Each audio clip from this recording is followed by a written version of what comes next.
Hey you guys, it's Peter, and welcome to my channel, Peter Likes Books. I'm like going over the top of the camera. Over the river and through the woods to grandmother's house we go.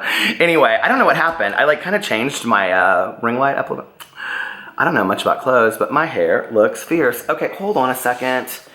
Boo Radley wants to be in this. Say hi, everybody. Say hi, Boo Radley. Boo Radley wanted to be in this video. Okay. So you guys are like, oh, this is a book review? Well, this is rather nuts, and I've never come to your channel anymore. Well, welcome to my channel, the wonderful, wacky world of Peter Monn and Peter Likes Books. Okay. The book I'm going to talk about today is called Rabbit, the autobiography of Miss Pat, and I read this book in 2 days. I listened to it on Audible. I will tell you, if you get this book, listen to it on Audible. It is read by Patricia Williams, Pat Williams. I did a little investigation into Pat Williams when I was reading this book because right away I was so taken with this book. Well, before we get into this, let me show you the cover and then let me read to you what it's about. It's because the way I found it was on sale on Audible and I hadn't heard anything about it. So here is the cover of it. Rabbit by Patricia Williams. Okay, and it was published August 22nd, 2017 by Day Street Books. Okay, book description. You want to know about the struggle of growing up poor, black, and female? Ask any girl from any hood. You want to know what it takes to rise above your circumstances when all the cards are stacked against you?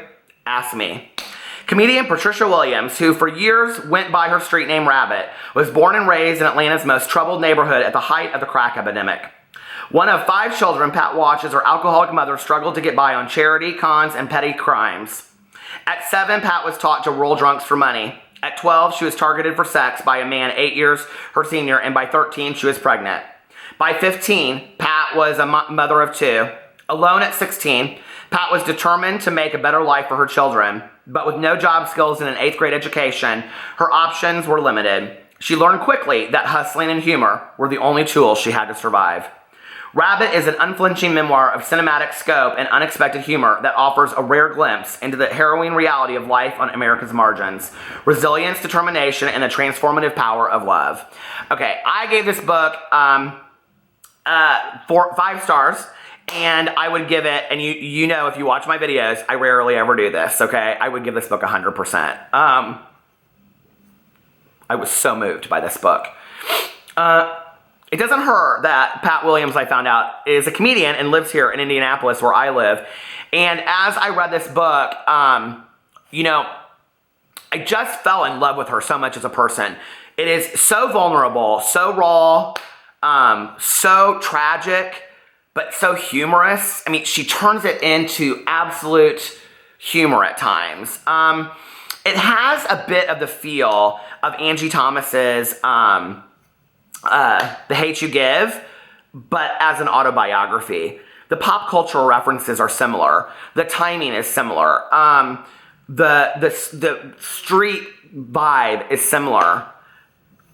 And while Angie Thomas's book is a fictionalization of what is going on in our world right now, Pat Williams' book, Rabbit, is just as pertinent, just as important as an autobiography of what is going on.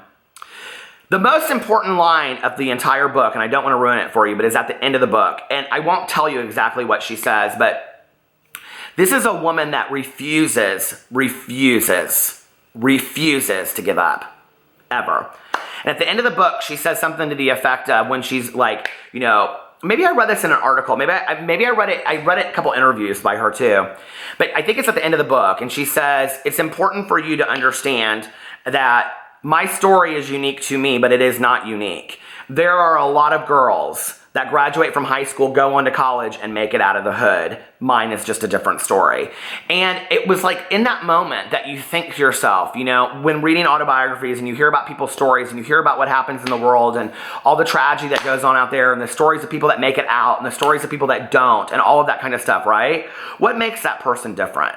You know, and reading this book, I was like, I want to meet her. Like, I want her to be my best friend. Like, I love this woman. Like, if you watch my other channels, you know, okay, as a recovering alcoholic and addict, I am so big on telling on yourself, being honest, and telling your truth. This book is 240 pages of the truth. I mean, it's just the truth. And painfully so sometimes.